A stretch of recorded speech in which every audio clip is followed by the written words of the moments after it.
Dear students, welcome to एडोमीर physics. आज हम डिस्कस करेंगे आईसीएससी क्लास 9 का चैप्टर 2, जिसका नाम है मोशन इन वन डायमेंशन।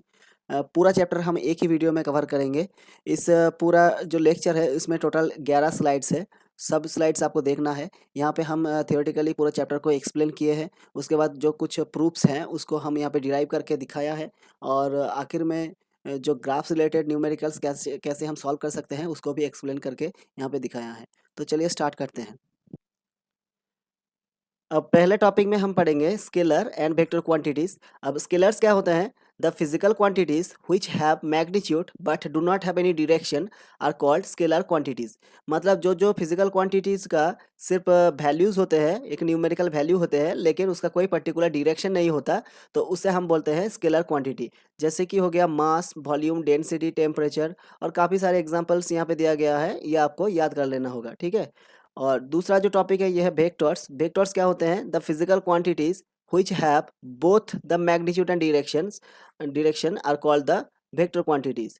मतलब जो जो फिजिकल क्वांटिटी का एक न्यूमेरिकल वैल्यू प्लस डायरेक्शन दोनों ही होते हैं, तो उसे हम बोलते हैं एक वेक्टर क्वांटिटी। जैसे कि displacement, velocity, acceleration, force, area, momentum, ये सारे हो गया वेक्टर क्वांटिटीज का एग्जांपल्स। तो इनमें से ऐसे तो काफ़ी और भी काफ़ी सारे एग्जांपल्स हैं, और ये सारे एग्जांपल बहुत ही इंपॉर्टेंट है। लेकिन एरिया एक एग्जांपल ऐसा है जो कि बहुत ही इंपॉर्टेंट है एग्जाम के लिए। काफ़ी सारे एग्जाम में पूछा गया है, एमसीक्यू में पूछा गया है कि which of the followings is a vector quantity. ऐसा करके एक क्वेश्चन आता है, और यहाँ पे 4 जो ऑप्शन रहते हैं उनमें से एक ऑप्शन होते हैं एरिया। ठीक है। तो आप ये सारे याद कर लेना। उसके बाद एक और टॉपिक है differences between scalars and vectors. तो स्केलर्स और वेक्टर्स के बीच जो डिफरेंस है वो यहाँ पे पूछा जाता है कभी कभी एग्जाम में। तो पहला जो डिफरेंस होगा वो होगा इनका जो डेफिनेशन है वही वाला। मतलब यहाँ पे स्केलर करेंगे और यहाँ पे आप वेक्टर लिखेंगे, है ना। तो पहला जो है इसका डेफिनेशन देंगे, और इसके जो पहले है वेक्टर्स का डेफिनेशन देंगे। और दूसरा जो डिफरेंस होगा वो क्या होगा? Scalars obey the normal algebra. मतलब जो अलजेब्रा हमने मैथमेटिक्स में पढ़े हैं, है ना, उसको बोलते हैं नॉर्मल अलजेब्रा, और सिंपली अलजेब्रा जिसको बोलते हैं। लेकिन वेक्टर्स जो होते हैं ना, वो ये नॉर्मल अलजेब्रा फॉलो नहीं करता। इसके लिए एक अलग अलजेब्रा है जिसको हम बोलते हैं वेक्टर अलजेब्रा। सो वेक्टर्स ओबे वेक्टर अलजेब्रा। तो ये हो गया दो डिफरेंसेस। तो ये दो डिफरेंस आप एग्जाम में लिख के आएंगे अगर ये क्वेश्चन पूछा गया जाए तो। नेक्स्ट टॉपिक में हम देखते हैं रेस्ट एंड मोशन के बारे में।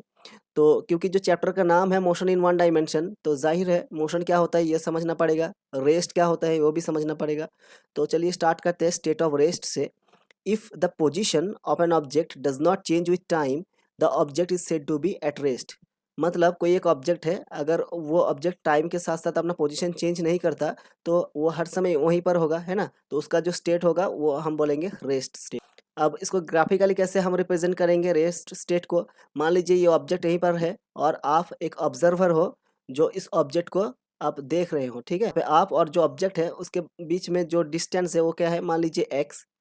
क्योंकि ये ऑब्जेक्ट रेस्ट में है, तो ये अपना पोजीशन नहीं चेंज कर रहा है, तो जो ऑब्जर्वर है उसके रेस्पेक्ट में जो डिस्टेंस होगा वो हमेशा से एक सी रहेगा, है ना। तो टी इक्वल्स टू जीरो में भी जो ऑब्जर्वर और ऑब्जेक्ट है उसके बीच में डायरेक्शन एक्स रहेगा।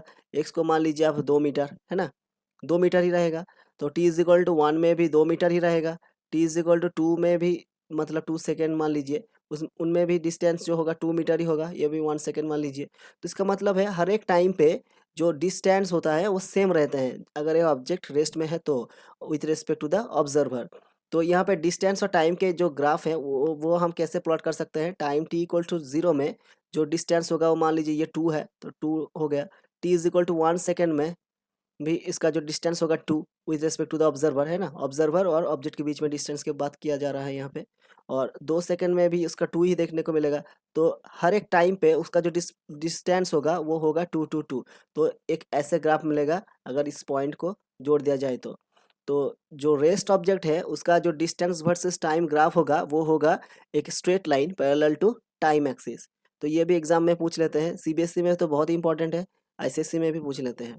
तो अब मोशन के बारे में देख लेते हैं। If the position of an object changes with time, then the object is said to be at motion. Obviously अगर टाइम के साथ साथ वो अपना पोजीशन चेंज करता है, इसका मतलब वो मोशन में है ना। There are two types of motions, एक है ट्रांसलेशनल मोशन और रेक्टिलिनियर मोशन, और दूसरा है रोटेशनल मोशन। ये जो ट्रांसलेशनल मोशन और रेक्टिलिनियर मोशन जो है उसको हम लीनियर मोशन भी बोलते हैं, और उसको वन डायमेंशनल मोशन भी बोलते हैं। मोशन इन वन डायमेंशन जो इस चैप्टर का नाम है, वो इस जो मोशन है उससे रिलेटेड है ना। तो वही हम पढ़ेंगे इस वीडियो में। और जो रोटेशनल मोशन है वो क्लास 10th में पढ़ेंगे आप, जो वहाँ पे आप पढ़ेंगे रोटेशनल मोशन, टॉर्क और उससे रिलेटेड काफ़ी सारे यहाँ पे टॉपिक्स कवर हो जाएगा क्लास 10th में। तो 9th में हम पढ़ेंगे लीनियर मोशन और रेक्टिलिनियर मोशन। तो नेक्स्ट टॉपिक में हम चलते हैं। तो यहाँ पे हम पढ़ेंगे डिस्टेंस एंड डिस्प्लेसमेंट के बारे में। तो इसका डेफिनेशन पढ़ने से पहले एक चीज़ समझ लेते हैं। मान लीजिए आप पॉइंट ए से एक जर्नी स्टार्ट किए हैं, किसी एक आर्बिट्रेरी पाथ से जाके आप पॉइंट बी में वो जर्नी यहाँ पे समाप्त किए हैं। तो जो पाथ आपने ट्रैवल किए हैं वो हो गया ये पाथ जो आप देख रहे हैं। तो इसका जो लेंथ है उसे हम बोलते हैं डिस्टेंस। तो यहाँ पे क्या बोला गया है, the total length of the path travelled bye N object is called the distance travelled. मतलब ये जो पाथ है इसको हम बोलते हैं डिस्टेंस ट्रैवल्ड, मतलब डिस्टेंस सिंपली। और दूसरा जो टॉपिक है वो है डिस्प्लेसमेंट। नाम से पता चल रहा है कि one place to another place कितना डिस्प्लेस हुआ है ना। तो इसका जो पहला प्लेस था, मतलब पहला जो पोजीशन था वो था पॉइंट ए, और जो फाइनल पोजीशन है वो है पॉइंट बी। तो कितना डिस्प्लेस हुआ, मतलब प्लेस ए से प्लेस बी तक है ना। तो बस इतना ही डिस्प्लेस्ड हुआ, जो कि एक शॉर्टेस्ट डिस्टेंस होता है between point A and point B. So the shortest distance between initial and final position of a journey is called the displacement. समझ में आया। अब जिस पाथ में ट्रैवल किए हैं उस पाथ का टोटल लेंथ को बोलते हैं डिस्टेंस, उसको हम डी से रिप्रेजेंट करते हैं।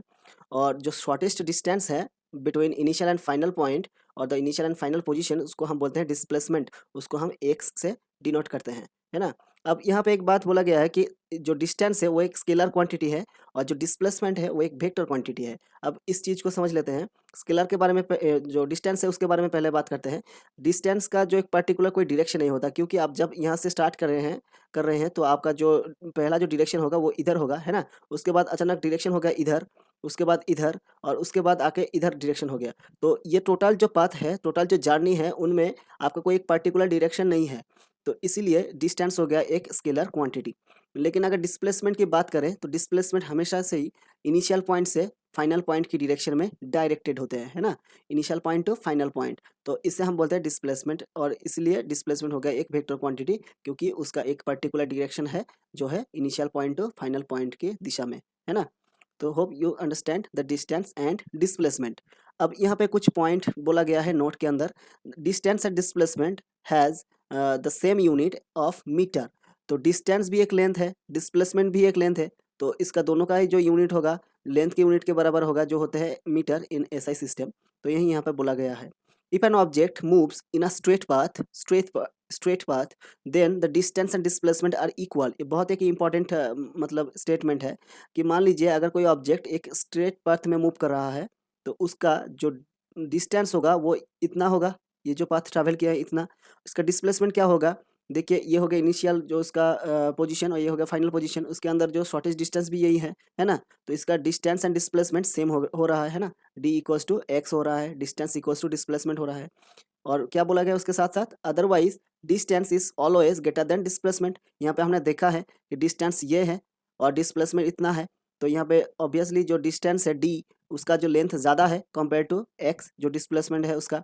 तो यहाँ पे आप देख सकते हैं डी ग्रेटर देन एक्स, है ना। ये दो कंडीशन हो सकता है। एक कंडीशन में डी ग्रेटर देन एक्स होता है जो नॉर्मल कंडीशन है। अगर एक स्पेशल कंडीशन यहाँ पे है कि अगर स्ट्रेट लाइन में मूव करे तो डी इक्वल्स टू एक्स हो जाएगा, है ना। तो यहाँ पे दोनों कंडीशन हो सकता है। अब तीसरा पॉइंट में बोला गया है in a journey if distance and displacement are d and x respectively then d greater equals to x. मतलब डी ग्रेटर हो सकता है एक्स से और इक्वल भी हो सकता है एक्स से। यहाँ पे हमने ऑलरेडी देख चुके हैं, है ना। तो ये भी आते हैं एग्जाम में, बोलते हैं कि if distance is d and displacement is x then which of the followings is the correct relation between distance and displacement. तो आप इसको देख लेना एक बार, ठीक है। तो अब यहाँ पे तीसरा टॉपिक है differences between distance and displacement. तो डिस्टेंस एंड डिस्प्लेसमेंट के बीच क्या क्या डिफरेंस आते हैं। तो पहला डिफरेंस तो हो जाएगा उन दोनों का जो डेफिनेशंस है वो उसका डिफरेंस हो जाएगा पहला। सेकेंड जो डिफरेंस हमने पहले ही पढ़ चुके हैं कि डिस्टेंस हो गया स्केलर क्वांटिटी, डिस्प्लेसमेंट हो गया वेक्टर क्वांटिटी। अब जो तीसरा डिफरेंस होगा वो क्या होगा, डिस्टेंस इज ऑलवेज पॉजिटिव। मतलब डिस्टेंस नेगेटिव नहीं हो सकता। आप अगर कोई जर्नी किए हैं तो ज़रूर कोई ना कोई डिस्टेंस आपने कवर किए होंगे, 2 मीटर, 5 मीटर, 10 मीटर ऐसा कुछ, है ना? तो ऑलवेज़ डिस्टेंस पॉजिटिव होते हैं, डिस्टेंस ऑलवेज़ पॉजिटिव होते हैं। लेकिन डिस्प्लेसमेंट का क्या मसला है? डिस्प्लेसमेंट एक शॉर्टेस्ट डिस्टेंस है, मतलब अब आपको अगर यहाँ से यहाँ तक आना है तो पॉजिटिव डिस्प्लेसमेंट होगा, है ना? अगर आप वापस उधर चला जाए तो क्या होगा? नेगेटिव डिस्प्लेसमेंट होगा। मान लीजिए ये ओरिजिन है, तो ये पॉजिटिव एक्स एक्स यहाँ पे ड्रा करते हैं। मान लीजिए ये ओरिजिन है और ये पॉजिटिव एक्स एक्सिस है और ये नेगेटिव एक्स एक्सिस है ना?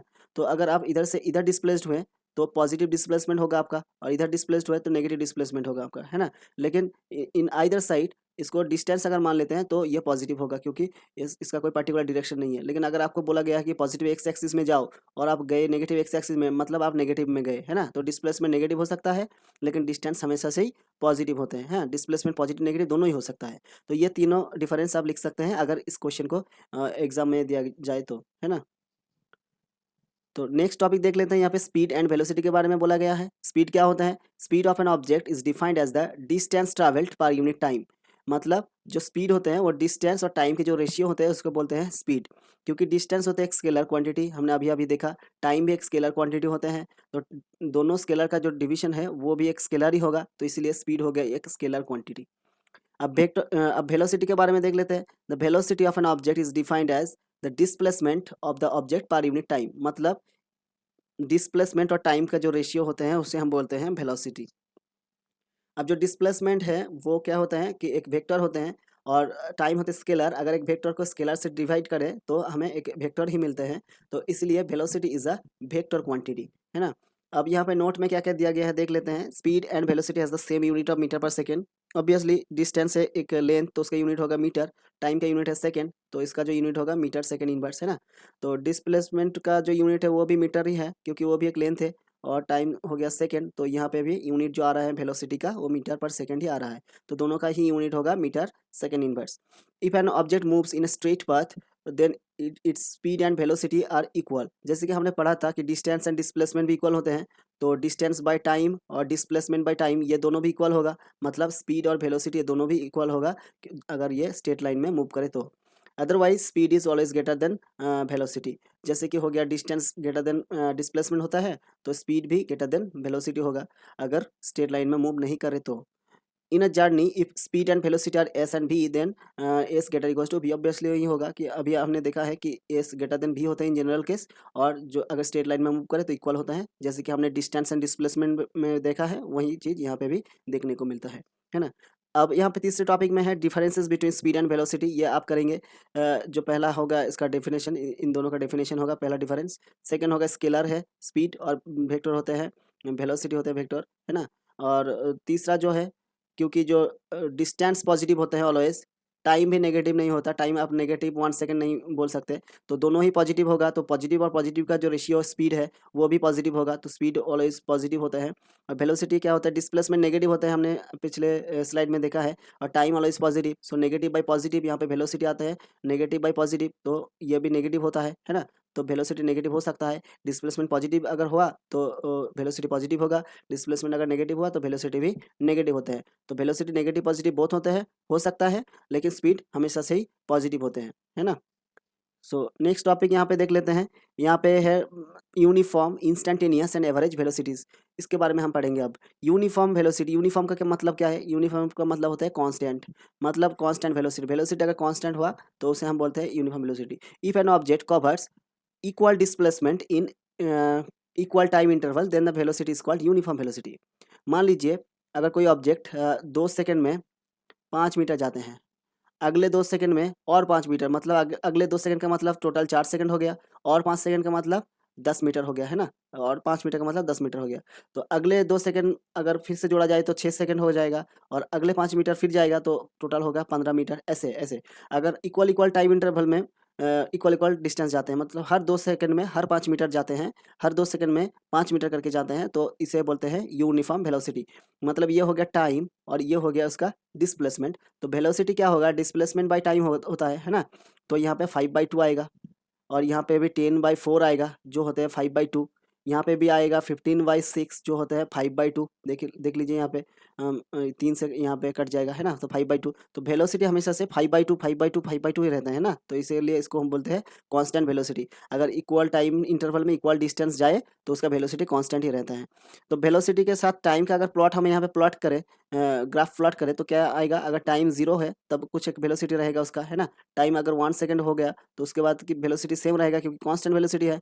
अगले टाइम में भी उसका सेम वेलोसिटी रहेगा। तो अगर इस पॉइंट्स को हम यहाँ पे कनेक्ट करते जाएँ तो हमें मिलेगा एक straight line which is parallel to time axis, है ना। तो वेलोसिटी के साथ टाइम के साथ जो वेलोसिटी का ग्राफ है वो कुछ ऐसा आता है फॉर यूनिफॉर्म वेलोसिटी। अब डिस्प्लेसमेंट के साथ कैसे आएगा, यहाँ पे मान लीजिए 0 में 0 था, टाइम जब 0 है तब उसका डिस्प्लेसमेंट भी 0 था। अब टाइम जब 2 हो गया, 1 2 मतलब इसको 2 मान लेते हैं, तो डिस्प्लेसमेंट हो गया 5, है ना। तो पॉइंट आता है, कौन सा पॉइंट, यहाँ पे पॉइंट आता है ना। अब डिस्प्लेसमेंट जब 4 हो गया तो क्या होगा, यहाँ पे 5 था तो ये होगा 10, 4 में 10 आते हैं, है ना। तो यहाँ पे पॉइंट कैसा कहाँ मिलता है, पॉइंट मिलता है यहाँ, इस दोनों को कनेक्ट करने के बाद तो यहाँ पे पॉइंट आते हैं। अब 6 सेकंड में क्या होगा, 6 सेकंड में उसका 15 हो जाएगा, है ना, डिस्प्लेसमेंट। तो उसको हम यहाँ पे हमें पॉइंट मिलेगा। तो अगर इस पॉइंट को हम कनेक्ट करते जाएँ तो कैसे मिलेगा, एक स्ट्रेट लाइन आ जाएगा, है ना। एक स्ट्रेट लाइन, ऐसे एक स्ट्रेट लाइन आ जाएगा,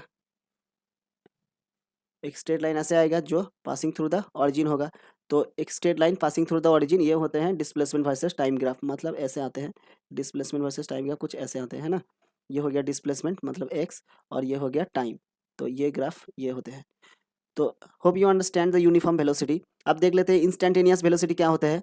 ये सारे कुछ वेलोसिटी ही है लेकिन थोड़ा थोड़ा अलग है। इंस्टेंटेनियस का मतलब है बहुत ही कम समय में लपक झपक के ये बात कह दिया, ऐसे कुछ बोलते हैं ना, तो इसको हम बोलते हैं इंस्टेंटेनियस, मतलब वही टाइम में बहुत ही जल्दी कुछ कर दिया, इसको बोलते हैं इंस्टेंटेनियस, इंस्टेंट में। देखिए यहाँ पे क्या बोला गया है, the rate of change in displacement in A short time interval is called the instantaneous velocity. मतलब जो डेफिनेशन तो सेम ही है, डिस्प्लेसमेंट बाय टाइम, लेकिन यहाँ पे जो मतलब जो इंसिडेंट हुआ वो बहुत ही कम टाइम में हुआ, तो इसीलिए इसका हम बोलते हैं instantaneous velocity. Instantaneous velocity equals to displacement in a short time interval divided by that time interval, है ना। तो इसका भी यूनिट मीटर पर सेकेंड ही होगा।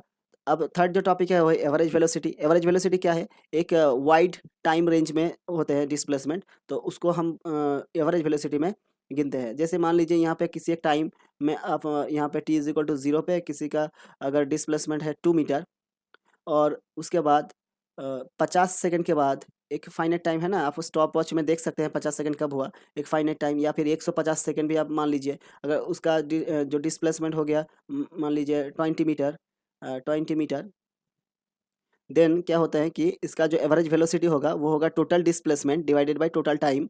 मतलब यहाँ पे total displacement divided by total time लिखा गया है, मतलब टोटल डिस्प्लेसमेंट कितना हो गया, 2 था 20 हो गया, इसका मतलब 18, मतलब 20 - 2 ये हो गया टोटल डिस्प्लेसमेंट। और टोटल टाइम कितना लगा यहाँ पे 0 से लेकर 50 तक, मतलब 50 - 0, तो यहाँ पे 18/50 मीटर पर सेकेंड। ऐसे हम डिटरमाइन कर सकते हैं average velocity. The rate of change in displacement in a large time interval is called the average velocity. अब चेंज इन डिस्प्लेसमेंट को हम बोलते हैं टोटल डिस्प्लेसमेंट कितना हुआ, और टाइम टोटल टाइम यहाँ पे हम डिवाइड कर देंगे, इसका भी यूनिट होगा मीटर पर सेकेंड।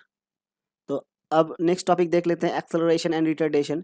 एक्सेलरेशन क्या होते हैं, acceleration is defined as the change in velocity per unit time. अब वेलोसिटी का जो चेंज है टाइम के रिस्पेक्ट में उसे हम एक्सेलरेशन के रूप में प्रेजेंट करते हैं। जैसे कि मान लीजिए acceleration equals to change in velocity by time. मान लीजिए किसी ऑब्जेक्ट का पहला वेलोसिटी था, इनिशियल वेलोसिटी था u, और t टाइम के बाद उसका वेलोसिटी हो गया v, तो चेंज इन वेलोसिटी कितना हो गया v माइनस u, और इसका रेट क्या होगा, टाइम रेट, तो टाइम से डिवाइड करना पड़ेगा, है ना। तो इसे हम बोलते हैं एक्सेलरेशन। तो change in velocity by time होते हैं एक्सेलरेशन। एक्चुअली यहाँ पे इंक्रीज इन वेलोसिटी हो रहे हैं, है ना। यहाँ पे always v greater than u होते हैं। अब रिटार्डेशन क्या होता है, retardation is the negative acceleration, मतलब ये जो एक्सेलरेशन है इसका नेगेटिव अगर हम यहाँ पे गिने तो उसे हम बोलते हैं retardation, which is defined as the decrease in velocity per unit time. यहाँ पे हमने बोला है कि इंक्रीज इन वेलोसिटी होते हैं क्योंकि v ग्रेटर होते हैं, फाइनल वेलोसिटी ग्रेटर होते हैं कंपेयर टू इनिशियल, तो यहाँ पे इंक्रीज हो रहा है, लेकिन यहाँ पे डिक्रीज होते हैं, है ना। अगर इनिशियल वेलोसिटी u है, फाइनल वेलोसिटी अगर v है, तो u जो होता है वो ग्रेटर देन v होता है, तो यहाँ पे डिक्रीज हो रहा है। तो चेंज, यहाँ पे चेंज इन वेलोसिटी क्या होगा, u माइनस v, और इसका रेट क्या होगा, टाइम t, तो यहाँ पे इसको हम बोलते हैं retardation, u minus v by time. या फिर हम ऐसे भी निकाल सकते हैं इसको, जो यहाँ पे किया गया है नेगेटिव एक्सेलरेशन होता है ना, तो एक्सेलरेशन होते हैं v minus u by T, so negative acceleration will be minus v minus u by t. तो यहाँ पे माइनस को अगर यहाँ पे हम मल्टीप्लाई करें तो यहाँ पे आ जाता है u minus v by t. तो ये हो जाता है रिटार्डेशन। रिटार्डेशन को हम डिसलेरेशन भी बोलते हैं, है ना।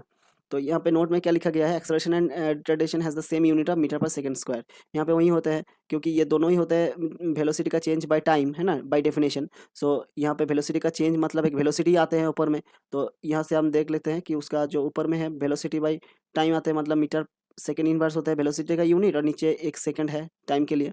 तो यहाँ पे आ गया metre second to the power -2। ये हो गया एक्सेलरेशन एंड रिटार्डेशन का ऐसा यूनिट। तो अब हम यहाँ पे पढ़ेंगे मोशन विथ यूनिफॉर्म वेलोसिटी। तो यूनिफॉर्म वेलोसिटी के बारे में हमने पहले ही पढ़ चुके हैं कि यूनिफॉर्म का मतलब कांस्टेंट है, कांस्टेंट वेलोसिटी को हम बोलते हैं यूनिफॉर्म वेलोसिटी। तो यहाँ पे जो पहले हम पढ़ेंगे वेलोसिटी, पहला जो टॉपिक है वेलोसिटी टाइम ग्राफ, यहाँ पे ड्रा करेंगे। वेलोसिटी हमेशा से कांस्टेंट रहता है, तो हमने पहले ही एक ग्राफ ड्रा किए हैं जो होते हैं एक straight line parallel to time axis, है ना, क्योंकि वेलोसिटी का चेंज नहीं होने वाला। टाइम जितना भी आप बढ़ा लीजिए, कोई भी टाइम में आप देखिए उसका वेलोसिटी हमेशा से सेम रहेगा, तो इसलिए ऐसा होगा ग्राफ।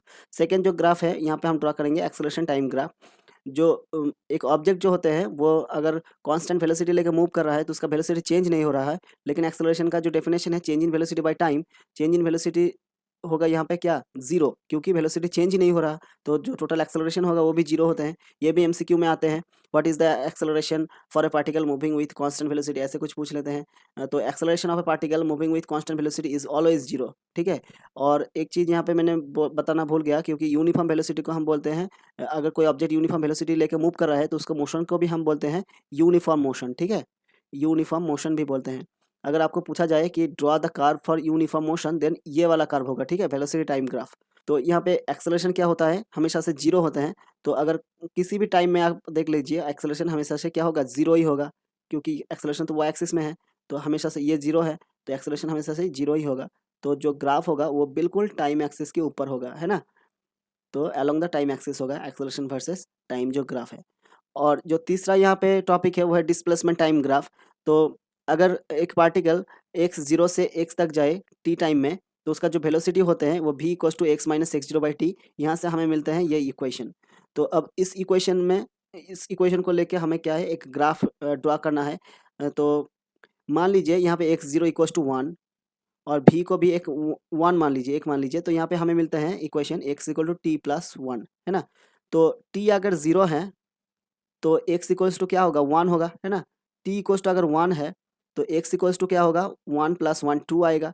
टी अगर थ्री है तो एक्स इक्वल्स टू क्या, टी इक्वल्स टू टू है अगर, तो एक्स इक्वल टू क्या आएगा, two plus one equals to three आएगा, है ना। तो ऐसे हम पॉइंट को यहाँ पे पहले गैदर करते हैं, उसके बाद उसको यहाँ पे ग्राफ पे प्लॉट करते हैं। तो t is equal to zero पे एक्स इक्वल्स टू वन है, ये मान लीजिए जीरो। तो t इक्वल्स टू जीरो पे एक्स का जो वैल्यू है वो है वन, यहाँ पे आप इसको वन मान के चलिए। और t is equal to one पे जो एक्स का वैल्यू है वो होता है टू। तो पॉइंट जो आएगा वो पॉइंट यहाँ पे आएगा, है ना। पहला पॉइंट यहाँ पे है जीरो पे वन, और दूसरा है यहाँ पे। और t इज इक्वल टू जब टू है तब जो डिस्प्लेसमेंट है वो हो गया थ्री, तो यहाँ पे आएगा तीसरा पॉइंट। तो ऐसे हम पॉइंट को यहाँ पे ड्रॉ कर सकते हैं। अगर इस पॉइंट को हम यहाँ पे जोड़ दें तो कैसे एक ग्राफ देखने को मिलेगा जो होगा ऐसे, मतलब एक स्ट्रेट लाइन होगा, लेकिन पासिंग थ्रू ऑरिजिन भी नहीं है, पैरेलल टू टाइम एक्सिस भी नहीं है, कुछ ऊपर से जाके इधर जा रहा है ना। तो ये हो गया displacement time graph for a particle moving with uniform velocity. अब अगर पार्टिकल ऑरिजिन से स्टार्ट करते हैं x, then x zero equals to zero होते हैं ना। X zero equals to zero अगर हो गया ना तो x equal to v t आएगा। अगर भी को वन मान लेते हैं तो एक्स इक्वल्स टू क्या आएगा, t, x equal to simply t आएगा। तो अगर t इक्वल्स टू जीरो हो गया तो x इक्वल टू जीरो होगा। t इक्वल्स टू अगर वन होगा तो x इक्वल टू वन होगा। t इक्वल्स टू अगर टू होगा तो x इक्वल टू भी टू होगा, है ना। तो हम इसके लिए ग्राफ कैसे प्लॉट कर सकते हैं, टी यहाँ पे टाइम है टी, तो टी इक्वल्स टू जीरो से, जीरो में डिस्प्लेसमेंट भी जीरो आएगा तो पॉइंट यही होगा। T is equal to one पे डिस्प्लेसमेंट वन आता है तो उसका जो पॉइंट है करस्पॉन्डिंग पॉइंट ये होगा। T is equal to two पे डिस्प्लेसमेंट भी टू आता है तो इसका जो करस्पॉन्डिंग पॉइंट है वो ये होगा। मतलब क्या होता है कि यहाँ पे जो ग्राफ है वो एक स्ट्रेट लाइन होते हैं, लेकिन ये ऑरिजिन से पास करता है ना। ये ऑरिजिन से थोड़ा सा ऊपर पास करता है, क्योंकि यहाँ पे टी इक्वल टू जीरो में कुछ डिस्प्लेसमेंट पहले से ही था, ऐसे मान लिए थे। अगर नहीं था तो बिल्कुल ऑरिजिन से ही स्टार्ट करेंगे। तो ये भी ग्राफ आप ड्रॉ कर सकते हैं, ये भी ग्राफ आप ड्रॉ कर सकते हैं for a particle moving with uniform velocity. तो अब पढ़ लेते हैं मोशन विथ यूनिफॉर्म एक्सेलरेशन, मतलब अगर कोई पार्टिकल है जो यूनिफॉर्म मतलब कांस्टेंट एक्सेलरेशन लेके मूव कर रहा है, तो उसका जो इक्वेशन ऑफ मोशंस क्या क्या होगा और उसका ग्राफ्स क्या क्या होगा वो भी हम यहाँ पे देख लेते हैं। तो पहले हम पढ़ेंगे एक्सेलरेशन टाइम ग्राफ, क्योंकि एक्सेलरेशन के बारे में डायरेक्ट इन्फॉर्मेशन दिया गया है। एक्सेलरेशन कांस्टेंट है, तो एक्सेलरेशन अगर कांस्टेंट होगा तो टाइम के साथ साथ उसका कोई चेंज नहीं होगा। तो ये चीज़ हमने पहले भी देख चुके हैं। तो क्या होगा, एक्सेलरेशन का और टाइम का जो ग्राफ होगा वो होगा एक स्ट्रेट लाइन जो टाइम एक्सिस के पैरेलल होगा, है ना। Straight line parallel to time axis, पहले हम पढ़ चुके हैं वो। अब दूसरा जो टॉपिक है यहाँ पे इससे रिलेटेड वो है वेलोसिटी टाइम ग्राफ। मान लीजिए इनिशियल वेलोसिटी है u और फाइनल वेलोसिटी है v, मतलब t टाइम के बाद वेलोसिटी है v। तो जो एक्सेलरेशन का डेफिनेशन है वो है v minus u by T, है ना, हमने पहले देख चुके हैं। तो यहाँ से हम v को निकाले तो क्या आएगा, v equals to u plus a t. मतलब यहाँ पे आता है कि v is equal to a t plus u. U जो है कांस्टेंट है क्योंकि इनिशियल वेलोसिटी हम चेंज नहीं कर सकते, और एक्सेलरेशन भी यहाँ पे कांस्टेंट बोला गया है ना, कांस्टेंट एक्सेलरेशन मोशन। तो ये दोनों कांस्टेंट है। तो यहाँ पे जो ये इक्वेशन है y equals to m x plus c type equation है ना, जो एक स्ट्रेट लाइन के इक्वेशन होते हैं और एक थोड़ा सा ऊपर से आते हैं। अगर आप मैथमेटिक्स में नहीं पढ़े हैं तो ऐसे भी आप इसको ड्रॉ कर सकते हैं। मान लीजिए u equals to one, a equals to one, then v is equal to t plus one. Just हमने कुछ देर पहले ही किए हैं ऐसे कुछ एक ग्राफ। तो वो ग्राफ कैसा आया था, बिल्कुल ऐसा आया था, है ना। तो ये भी ऐसा ही होगा। तो वेलोसिटी के साथ टाइम का जो ग्राफ है वो कुछ ऐसा आता है करस्पॉन्डिंग टू दिस इक्वेशन। अगर इनिशियल वेलोसिटी ज़ीरो है तो इसका मतलब u को हम ज़ीरो लिख सकते हैं। तो जो इक्वेशन आएगा v equals to a t आएगा, तब हम उसको यहाँ से लिख सकते हैं, ड्रॉ कर सकते हैं ना, तब वो यहाँ से ड्रॉ हो सकता है। लेकिन इसको हम नहीं करेंगे, इसको हम ऊपर वाले हैं जो ग्राफ है इसको ही हम देखेंगे, क्योंकि यही एक परफेक्ट है, जनरल है, और ये स्पेशल केस है होते हैं, ठीक है। अब डिस्प्लेसमेंट टाइम ग्राफ कैसे होते हैं, जो डिस्प्लेसमेंट का इक्वेशन है हमने पढ़ा है, s equals to u t plus half a t square, इसका प्रूफ भी है। अब एस होता है डिस्प्लेसमेंट, यहाँ पे एस को हमने एक्स लिखे हैं, कोई बात नहीं, कुछ भी आप लिख सकते हैं, एक्स भी लिख सकते हैं, एस भी लिख सकते हैं, दोनों में से कोई भी लिख सकते हैं। तो इसका जो इक्वेशन होगा एक पैराबोलिक इक्वेशन होगा। पैराबोला आपके यहाँ पे सिलेबस में नहीं है, मैथमेटिक्स में होगा, कभी भी आप पढ़ेंगे क्लास 11th या फिर 12th में। तो पैराबोला का इक्वेशन होता है, उसका जनरल इक्वेशन देखने में कैसा आता है कि वो x is proportional to y square, ऐसे कुछ आता है ना। यहाँ पे टाइम है, सो यहाँ पे आ रहा है कि x is proportional to time square, x is proportional to time square. तो ये जो ग्राफ होगा वो कुछ ऐसा देखने को मिलेगा। ये आपको एक याद रखना पड़ेगा, क्योंकि ये आपका सिलेबस में नहीं है, मैथमेटिकल पार्ट आपके सिलेबस में नहीं है जो आपको पैराबोला सिखाए, है ना। लेकिन इस इक्वेशन का प्रूफ जरूर है। ये इक्वेशन कैसे आते हैं ये आप अगले स्लाइड में देखेंगे।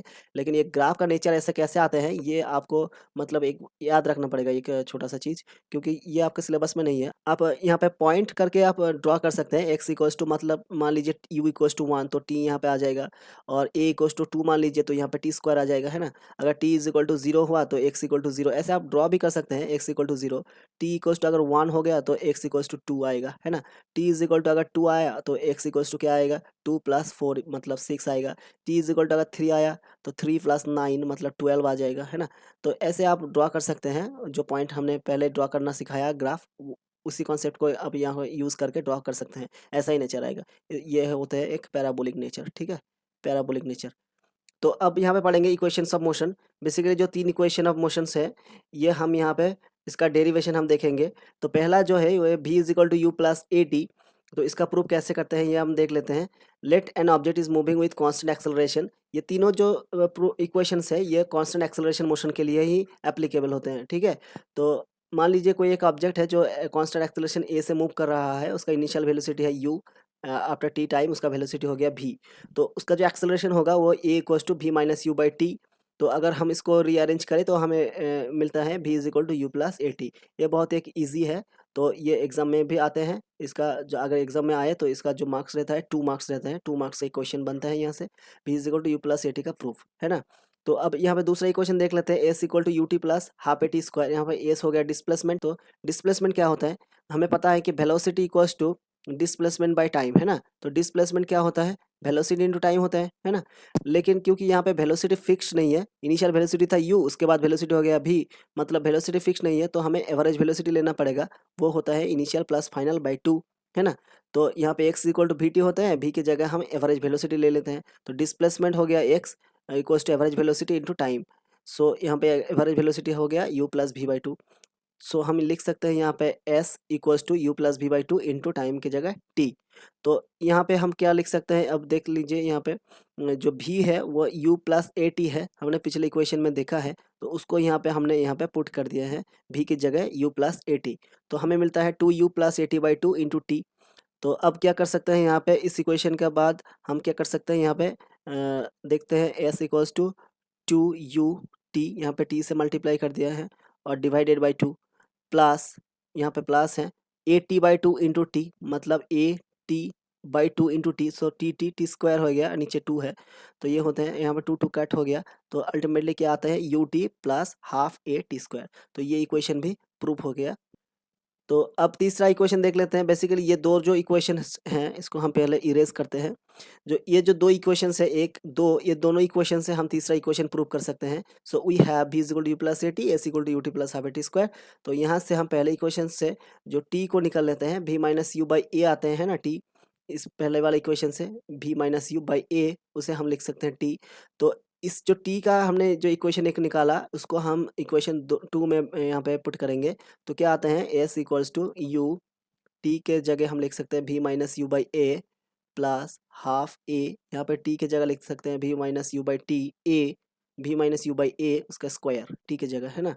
तो यहाँ पे क्या आते हैं यू भी minus u square by a plus यहाँ पे आ रहा है नीचे ए स्क्वायर है, यहाँ पे एक ए है तो नीचे एक ए ही रहेगा, है ना। हाफ आ गया पहले, भी स्क्वायर माइनस 2u भी प्लस यू स्क्वायर, इसको हम स्क्वायर को यहाँ पे लिख दिया है पहले, और नीचे एक ए रहेगा क्योंकि यहाँ पे ए स्क्वायर था और एक ए साइड में था, वो एक ए कट गया, नीचे एक ए ही रहेगा।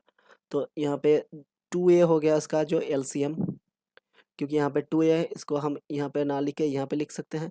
तो 2a हो गया एलसीएम, तो यहाँ पे क्या आएगा 2u भी माइनस 2u स्क्वायर प्लस यहाँ पे 2a ही है तो यहाँ पे भी स्क्वायर आ जाएगा, सिंपल 2u भी माइनस लेके यहाँ पे u स्क्वायर आएगा। तो 2u भी यहाँ पे कट हो रहा है, यहाँ पे माइनस 2u स्क्वायर है, यहाँ पे प्लस यू स्क्वायर है, तो एक माइनस यू स्क्वायर रहेगा, सिर्फ minus u square plus v square हो गया, नीचे यहाँ पे आ गया 2a। तो ये क्या हो गया एस एस यहाँ पे आ गया minus u square plus v square by 2a। तो इसको हम क्या लिख सकते हैं, और फर्दर यहाँ पे क्रॉस मल्टीप्लाई कर दे, 2as equals to minus u square plus v square. अब u को इधर लेके जाएं तो 2as माइनस को यहाँ पे प्लस हो जाता है, प्लस भी स्क्वायर, यहाँ पे भी स्क्वायर रह जाए, so v square equals to u square plus 2as। तो यहाँ पे ऐसे प्रूफ होते हैं, है ना।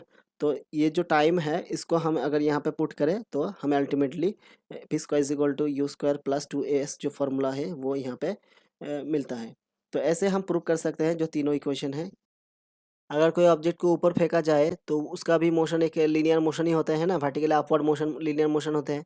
अगर ऊपर से कोई ऑब्जेक्ट को नीचे फेंका जाए तो उसका भी जो मोशन होगा वो लीनियर मोशन होगा, है ना।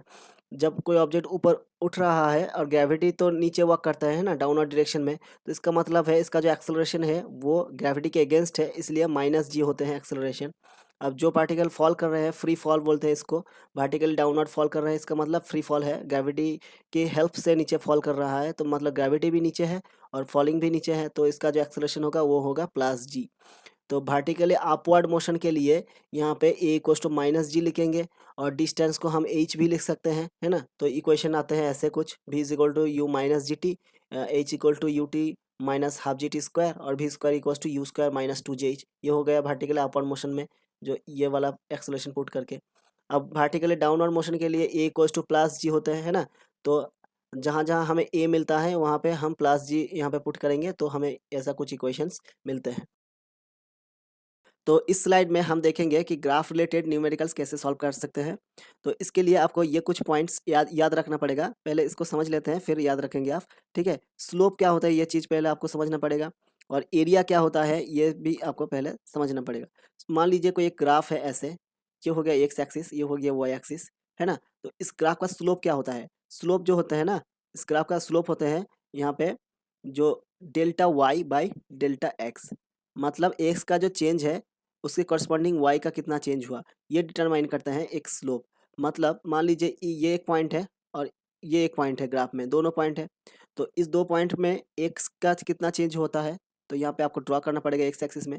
तो मान लीजिए ये 0 है और ये एक्स है और फिर 2 है, मान लीजिए 2 है और ये 0 है। तो जो डेल्टा एक्स आया वो क्या आया, 2 माइनस 0, इसका मतलब 2 है ना, इतना 2।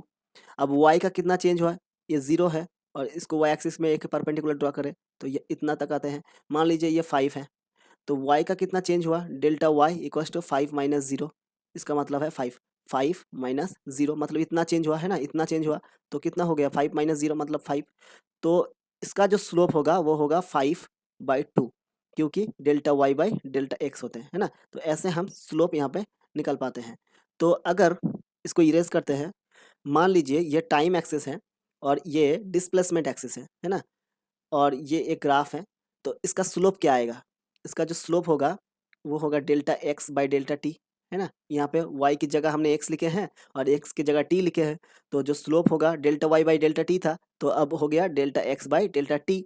और हमें पता है x की चेंज बाई टाइम के चेंज तो क्या होता है, वो वेलोसिटी आता है ना, x बाई टी आता है क्या, velocity. So the slope of x T graph gives the velocity, है ना। The slope of x T graph gives the velocity पहले हमने लिखे हैं। अगर ये एक्स ना होके भी होता तो क्या होता, वेलोसिटी टाइम ग्राफ अगर होता तो क्या होता, स्लोप होता delta v by delta T, है ना। स्लोप हो जाता यहाँ पे v का चेंज बाई t का चेंज, तो इसे हम बोलते हैं एक्सेलरेशन, है ना। तो वी टी ग्राफ का जो स्लोप होता है वो होता है acceleration. The slope of we T graph is called acceleration, gives acceleration. अगर ये एक्सेलरेशन और टाइम का ग्राफ है तो क्या होता, तो इसका जो स्लोप होता वो होता क्या, delta A by delta T, है ना। मतलब जो एक्सेलरेशन का चेंज डिवाइडेड बाय टाइम का चेंज, है ना। इसे हम बोलते हैं जर्क। जर्किंग होता है ना रास्ते में, जर्किंग मतलब एक्सेलरेशन का जो चेंज होते हैं रेट, मतलब टाइम के साथ साथ एक्सेलरेशन का चेंज होता है, उसको हम बोलते हैं जर्किंग, जर्क। तो slope of A T graph called jerk. तो 3 ग्राफ होते हैं, एक एक्स टी ग्राफ, एक वी टी ग्राफ और एक A T graph. So x T graph के लिए हमने देखा है पहले, एक्स टी ग्राफ के लिए स्लोप होता है वेलोसिटी, है ना, जो होता है delta x by delta T. We T graph के लिए जो स्लोप होता है वो है delta we by delta T, जिसको बोलते हैं एक्सेलरेशन। और जो ए टी ग्राफ है उसके लिए आते हैं delta A by delta T, जिसको हम बोलते हैं जर्क। तो स्लोप यहाँ पे हमने पढ़ लिए हैं। अब एरिया को देख लेते हैं, एरिया कैसे डिटरमाइन किया जाता है। मान लीजिए यहाँ पे वी टी ग्राफ है और जो ये वाला है ग्राफ, है ना। तो ये एरिया कितना कवर कर रहा है, यहाँ पे एरिया कितना प्रोड्यूस कर रहा है, इतना। यहाँ पे परपेंडिकुलर जो आखिर में है उस पॉइंट से एक टाइम एक्सिस के ऊपर परपेंडिकुलर ड्रॉ करते हैं, और जो ये बीच वाले जो एरिया है वही होता है एरिया ऑफ दिस ग्राफ। ये एक हो गया, इसका एरिया कितना होगा, मान लीजिए ये एक ट्राइंगल है ना, राइट एंगल ट्राइंगल। तो इसका जो एरिया होगा half into base into height. मतलब बेस कितना होगा, टाइम एक्सिस में है इतना, मान लीजिए डेल्टा टी है, टाइम का चेंज आएगा, है ना, इस एक्सिस में। और वाई एक्सिस में क्या चेंज आएगा, वेलोसिटी का, मतलब ये है वेलोसिटी वाई एक्सिस में, तो ये हो गया डेल्टा वी। सो यहाँ पे बेस हो गया डेल्टा टी और हाइट हो गया डेल्टा वी, है ना। मतलब half into delta v into delta t. अब वी टी क्या होता है, एक्स, है ना, half into x. V into t होता है एक्स, क्योंकि v equals to x by t. तो वी टी क्या होता है, एक्स ही होता है ना, क्रॉस मल्टीप्लिकेशन करें तो v t equals to x आते हैं। तो इसका मतलब है हाफ इंटू एक्स आया अल्टीमेटली, ये जो एरिया है। मतलब ये तो हाफ तो एक नंबर है, तो डायमेंशनली जो फिजिकल क्वांटिटी आया वो क्या आया, डिस्प्लेसमेंट आया, है ना, एक्स आया। तो वी टी ग्राफ का जो एरिया होता है वो देता है क्या, डिस्प्लेसमेंट। एक और वी टी ग्राफ देख लेते हैं, किसी दूसरा वी टी ग्राफ जो होते हैं ऐसे, है ना। तो यहाँ पे जो आखिर पॉइंट है ये है, तो इसके वहाँ से एक परपेंडिकुलर ड्रॉ कर लेते हैं, तो ये हो गया एरिया। अब ये हो गया एक रेक्टेंगल, तो क्या होता है, लेंथ इंटू ब्रेथ। सो यहाँ पे भी वी इंटू टी आएगा, सिंपली वी टी क्या होता है एक साथ है, तो यहाँ पे भी डिस्प्लेसमेंट आ रहा है। मतलब वेलोसिटी टाइम ग्राफ का जो एरिया आते हैं वो आते हैं डिस्प्लेसमेंट। सो यहाँ पे लिखा गया है area of we T graph gives displacement. अब देख लेते हैं कि एक्सेलरेशन टाइम ग्राफ का जो एरिया है वो क्या होता है। मान लीजिए एक्सेलरेशन है और ये टाइम है, तो इसका जो एक ग्राफ यहाँ पे हम देख लेते हैं, ये ग्राफ हो गया। तो इसका जो एरिया होगा वो इतना होगा, है ना, ये हो गया इसका एरिया। तो आएगा क्या, हाफ इंटू ए इंटू टी। तो ये क्या लिख सकते हैं हम, ए को हम एक्सेलरेशन लिख सकते हैं, एक्सेलरेशन को लिख सकते हैं velocity by time into time. तो यहाँ पे टाइम टाइम कट हो गया तो आ रहा है हाफ इंटू भी। तो जो फिजिकल क्वांटिटी आ रहा है वो होता है velocity. So acceleration time graph का जो एरिया आता है वो देते हैं क्या, वेलोसिटी। तो ये सारे कुछ आपको याद रखना पड़ेगा। पहले तो स्लोप के बारे में आप समझ लीजिए। डिस्प्लेसमेंट एक्स टी ग्राफ का जो स्लोप है वो होता है वेलोसिटी। डिस्प्लेसमेंट टाइम ग्राफ का जो स्लोप होता है वो होता है वेलोसिटी देते हैं। वेलोसिटी टाइम का जो ग्राफ होते हैं वो देते हैं एक्सेलरेशन, है ना। वेलोसिटी बाय टाइम होते हैं, डिवीजन होते हैं। स्लोप देते हैं डिवीजन और जो एरिया देते हैं मल्टीप्लिकेशन। यही बात आपको समझना है। अगर डिवीजन होता है तो यहाँ पे वेलोसिटी बाय टाइम आते हैं, एक्सेलरेशन आते हैं, और एक्सेलरेशन बाय टाइम जो होते हैं वो जर्किंग होते हैं, बस जर्क होते हैं। तो इसे हम कहाँ से यहाँ पे प्राप्त होते हैं, ये होते हैं एक्सेलरेशन और टाइम का जो ग्राफ है उसके स्लोप से यहाँ पे मिलते हैं हमें जर्किंग, है ना, जर्क। और एरिया जो होते हैं वेलोसिटी टाइम का ग्राफ का जो एरिया होता है वो होते हैं क्या, डिस्प्लेसमेंट, है ना। वेलोसिटी टाइम ग्राफ का जो एरिया होता है डिस्प्लेसमेंट। एक्सेलरेशन टाइम का जो एरिया होता है वो होते हैं वेलोसिटी। अब डिस्प्लेसमेंट टाइम का एरिया क्या होता है, डिस्प्लेसमेंट टाइम का अगर एरिया आप निकाले तो डिस्प्लेसमेंट इनटू टाइम होता है ना, डिस्प्लेसमेंट इनटू टाइम होता है, इसका कोई स्पेसिफिक नाम नहीं है। डिस्प्लेसमेंट इनटू टाइम को हम डिस्प्लेसमेंट इनटू टाइम ही बोलते हैं, इसका कोई अलग से कोई फिजिकल क्वांटिटी नहीं आता। तो ये भी आपको समझ लेना है। तो आप देख लेते हैं कि कैसे हम न्यूमेरिकल्स को सॉल्व करते हैं ये कॉन्सेप्ट लगा के। तो यहाँ पे आप देख सकते हैं कि एक वेलोसिटी वर्सेस टाइम एक ग्राफ है। तो यहाँ पे ग्राफ जो रेड में दिया गया है ये ग्राफ है ना, और यहाँ पे डेटा भी दिया गया है। तो इस ग्राफ से अगर हमें डिस्प्लेसमेंट निकालना है तो कितना होगा, मान लीजिए हम टी इक्वल्स टू 0 से लेके टी इक्वल्स टू 4 सेकेंड तक डिस्प्लेसमेंट कितना है ये पूछ लिया आपको। तो टी इज इक्वल टू 0 से लेके टी इक्वल्स टू 4 तक मतलब इतना है। सो ग्राफ यहाँ पे ख़त्म हो रहा है ना। तो ये जो ट्राइंगल है इसका एरिया हमें यहाँ पे निकालना पड़ेगा, क्योंकि जो वी टी ग्राफ है वहाँ से अगर हमें डिस्प्लेसमेंट फाइंड करना है तो क्या होगा, एरिया लेना पड़ेगा, है ना। Area of we T graph gives the displacement, क्योंकि वी इंटू टी होता है डिस्प्लेसमेंट। तो ये हो गया ये ट्राइंगल का एरिया। सो डिस्प्लेसमेंट क्या होगा, डिस्प्लेसमेंट होगा वी इंटू टी, है ना। तो इसका मतलब है कि हाफ इंटू बेस, मतलब बेस क्या होता है, टाइम यहाँ पे 0 से लेकर 4 तक, है ना। तो यहाँ पे 4 माइनस 0। और हाइट कितना है, हाइट यहाँ पे देखिए दिया गया है 2, 0 से लेकर 2 तक, मतलब 2 माइनस 0, ये हो गया हाइट। सो आते हैं हाफ इंटू 4 इंटू 2, तो हमें यहाँ पे मिलता है 4 मीटर। सो 0 से लेके 4 तक, 4 सेकंड टाइम तक जो डिस्प्लेसमेंट होगा वो हो गया 4 मीटर।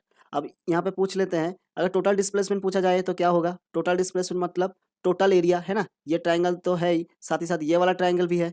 तो ये हो गया टोटल ग्राफ का एरिया। तो हम टोटल डिस्प्लेसमेंट अगर फाइंड करें तो कैसे फाइंड कर सकते हैं, पहले तो 4 हो गया यहाँ पे, इस ट्राइंगल का तो फाइंड कर लिए, अब दूसरा ट्राइंगल का फाइंड कर लेते हैं। तो यहाँ पे भी आएगा हाफ इंटू बेस, बेस क्या आएगा 6 माइनस 4, है ना। 4 से लेकर 6 तक। सो बेस आएगा इतना, 6 माइनस 4 आते हैं, है ना। और हाइट तो सेम ही है, यहाँ पर यही हाइट है। सो यहाँ पे भी हाइट भी होगा 2, 2 माइनस 0। तो यहाँ पे क्या आते हैं, हाफ इंटू 2 इंटू 2, तो यहाँ पे आ रहे हैं 2 मीटर। तो टोटल जो एरिया है, मतलब टोटल जो डिस्प्लेसमेंट है, टोटल डिस्प्लेसमेंट जो होते हैं यहाँ पे वो कितना आया, यहाँ पे 4 प्लस 2, इसका मतलब है 6 मीटर आ गया टोटल डिस्प्लेसमेंट। तो ऐसे हम ग्राफ से डिस्प्लेसमेंट यहाँ पे फाइंड कर सकते हैं। अब एक्सेलरेशन भी फाइंड कर सकते हैं, वो हम देख लेते हैं।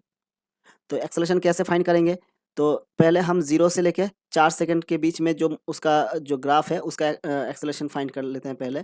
तो यहाँ पे इनिशियल वेलोसिटी हो गया यहाँ पे यू हो गया कितना 0, 0 से स्टार्ट है। फाइनल वेलोसिटी मतलब 4 सेकंड के बाद वेलोसिटी कितना आया यहाँ पे, मतलब ये हो गया 2। सो यू हो गया 0 और भी हो गया यहाँ पे 2 मीटर पर सेकंड में दिया गया है, यहाँ पे मीटर पर सेकंड यूनिट लिखा है। और जो टाइम है वो है 4 सेकंड, 4 सेकंड के बाद ही तो इतना हुआ ना।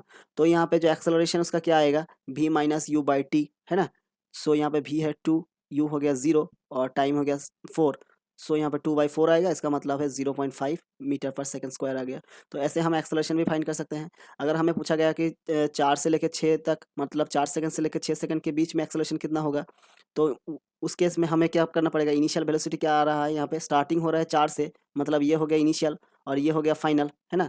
तो इनिशियल वेलोसिटी 4 से बिटवीन 4 सेकेंड टू 6 सेकेंड क्या होता है, इनिशियल वेलोसिटी कितना होता है 2 मीटर पर सेकेंड, है ना। 2 से स्टार्ट कर रहे हैं यहाँ पे। फाइनल कितना हो गया 0, देखिए यहाँ पे लेवल नीचे डाउन हो गया, है ना। वेलोसिटी जो वाई एक्सिस है वो नीचे है, वाई एक्सिस में कोई है ही नहीं, सिर्फ एक्स एक्सिस में ये वाला पॉइंट है। इसका मतलब फाइनल वेलोसिटी हो गया 0। और टाइम कितना हुआ, टाइम हुआ यहाँ पे 4 से लेकर 6 तक, मतलब 6 माइनस 4 इक्वल्स टू 2 सेकेंड। सो यहाँ पे एक्सेलरेशन कितना होगा, v minus u by T, है ना, v minus u by T. इसका मतलब है 0 माइनस 2/2, इसका मतलब है -1 मीटर पर सेकंड स्क्वायर। इसका मतलब है ये एक्सेलरेशन नहीं है, ये रिटार्डेशन है ना। नेगेटिव एक्सेलरेशन आ रहा है मतलब रिटार्डेशन है। तो यहाँ पे वेलोसिटी डिक्रीज कर रहा है, इसलिए यहाँ पे रिटार्डेशन आ रहा है ना, नेगेटिव एक्सेलरेशन आ रहा है। तो ऐसे हम एक्सेलरेशन भी फाइंड कर सकते हैं। तो I hope you understand how can we find displacement and acceleration from VT graph. कभी कभी एक्सेलरेशन टाइम ग्राफ भी आपको दे सकते हैं एग्जाम में, और यहाँ से आपको वेलोसिटी फाइंड करने के लिए भी पूछ सकते हैं। तो एक्सेलरेशन और टाइम के जो ग्राफ है, कोई भी ग्राफ ऐसे आपको दे सकते हैं और बोल सकते हैं कि फाइंड द वेलोसिटी। तो वेलोसिटी कैसे हम फाइंड कर सकते हैं, A/T होता है वेलोसिटी। इसका मतलब है कि ये जो टोटल जो ग्राफ है इसका टोटल एरिया हमें फाइंड करना है, ठीक है। अगर टोटल वेलोसिटी बोला तो जाए तो यहाँ से आप इस एक ट्राइंगल बना सकते हैं और एक रेक्टेंगल बना सकते हैं और उसका एरिया फाइंड कर सकते हैं। तो हमें वेलोसिटी मिल जाएगा A/T करके, है ना, इसका एरिया प्लस इसका एरिया। अगर XT ग्राफ दिया जाए, अगर XT ग्राफ अगर आपको दे देते हैं और फाइंड करने के लिए बोलते हैं वेलोसिटी, तो यहाँ पे आपको स्लोप फाइंड करना पड़ेगा। जैसे कि इनिशियली कितना हुआ x value, finally x value कितना हुआ, तो ये हो गया फाइनल एक्स वैल्यू, है ना, इसके करस्पॉन्डिंग। और जो इनिशियल टाइम हो गया ये, फाइनल टाइम हो गया ये, तो यहाँ से आपको डेल्टा टी मिल जाएगा, यहाँ से आपको डेल्टा एक्स मिल जाएगा, है ना। तो यहाँ पे आपका भी मिल जाएगा delta x by delta T करके। तो ऐसे आप वेलोसिटी भी फाइंड कर सकते हैं फ्रॉम XT ग्राफ। तो कुछ भी अगर यहाँ पे दिया जाए तो आप ये वाला कॉन्सेप्ट, ये वाला फार्मूला या फिर ये वाला कॉन्सेप्ट लेके आप कुछ भी यहाँ पे डिटरमाइन कर सकते हैं among the displacement, velocity and acceleration. तो अब यहाँ पे दूसरा एक ग्राफ दिया गया है, यहाँ पे आप देख सकते हैं। ये बेसिकली सॉल्व्ड है, डिस्कशन करने के लिए हमने यहाँ पे दिए हैं। कभी कभी एग्जाम में ऐसे भी क्वेश्चन पूछ लेते हैं, आपको एक टाइम और वेलोसिटी का जो डेटा दिया जाता है, उसके बाद आपको बोला जाता है कि ये जो VT ग्राफ है ये आप प्लॉट करें। तो कैसे प्लॉट कर सकते हैं, पहले भी हमने ये डिस्कस कर चुके हैं और एक बार यहाँ पे डिस्कस कर देते हैं। यहाँ पे जो डेटा दिया गया है कि जब टाइम 0 था, 0 सेकंड था, तब उसका वेलोसिटी था 10। टाइम जब 1 हो गया तो उसका वेलोसिटी हो गया 15। टाइम जब 2 सेकंड हो गया उसका वेलोसिटी होगा 20। ऐसे कुछ यहाँ पे डेटा दिया गया है वेलोसिटी और टाइम का। तो इसको हम यहाँ पे एक बार प्लॉट करके देख लेते हैं। ऑलरेडी सॉल्व है, इसको समझने के लिए एक और बार हम यहाँ पे प्लॉट करेंगे। तो मान लीजिए वाई एक्सिस में वेलोसिटी है, टाइम है एक्स एक्सिस में। टाइम जब 0 है, मतलब ये ओरिजिन है, जब टाइम 0 होते हैं तब जो वेलोसिटी है 10, मान लीजिए ये 10 है। तो 0 टाइम में वेलोसिटी है 10। अब टाइम जब 1 सेकंड हो गया, वेलोसिटी हो गया 15। तो इसका जो पॉइंट आते हैं वो पॉइंट आते हैं यहाँ पे। अब टाइम जब 2 सेकंड है, 2 ये 1 है। टाइम जब 2 सेकंड है तो जो वेलोसिटी आते हैं वो है 20। तो यहाँ पे मान लीजिए ये 20 है, तो पॉइंट आते हैं यहाँ पे। तो जब वेलोसिटी 25 है तब टाइम है होता है 3 सेकंड। तो 3 सेकंड में जो 25 होते हैं उसका जो वेलोसिटी, तो यहाँ पे हमें पॉइंट मिलता है यहाँ पे। और 4 सेकंड में 30, 4 सेकंड में आते हैं 30। तो इसी तरह यहाँ पे पॉइंट मिलते हैं। और ऐसे भी 5 सेकंड में मिलते हैं 35 वेलोसिटी। वेलोसिटी का जो वैल्यू होता है 35। तो ऐसे ये सारे पॉइंट हमें मिल रहा है फ्रॉम द गिवन डेटा। तो अगर इसको हम जोड़ दें तो कैसे ग्राफ आएगा, ये पहला पॉइंट, दूसरा पॉइंट, ये तीसरा पॉइंट, चौथा पॉइंट, ऐसे अगर हम जोड़ दें तो ग्राफ को कुछ ऐसे देखने को मिलता है ग्राफ को। तो ऐसे एक ग्राफ हमें देखने को मिलेगा, जो कि बिल्कुल ऐसे ही ग्राफ यहाँ पे भी ड्रॉ किया गया है। आप देख सकते हैं ये ऐसे हमारा भी वही नेचर आया है यहाँ पे एक VT ग्राफ का। तो इसी तरह ग्राफ भी यहाँ पे ड्रॉ करने के लिए पूछा जाता है। तो इस चैप्टर में बस इतना ही है। सारे थ्योरेटिकल जो क्वेश्चन है वो हमने कवर कर लिए हैं। कुछ-कुछ न्यूमेरिकल क्वेश्चंस भी हमने सॉल्व किए हैं और प्रूफ्स भी हमने यहाँ पे डिराइव किए हैं। अगर अभी भी कुछ डाउट है तो कमेंट बॉक्स में पूछ लेना। और वीडियो अगर अच्छा लगा तो लाइक कर दीजिए और चैनल को भी सब्सक्राइब कर दीजिए। और भी जो वन शॉट वाले वीडियोज़ हैं वो आप देख लीजिए दूसरा चैप्टर का, तो वो भी एग्ज़ाम के पॉइंट ऑफ व्यू से बहुत इंपॉर्टेंट रहेगा। और टेक्स्ट बुक में जो एक्सरसाइज क्वेश्चंस हैं और न्यूमेरिकल्स हैं, उसके लिए भी एक सेपरेट वीडियो बना दूँगा। अगर आपको चाहिए तो कमेंट बॉक्स में ज़रूर लिखिए। तो आज का वीडियो बस यहीं तक है। Thank you.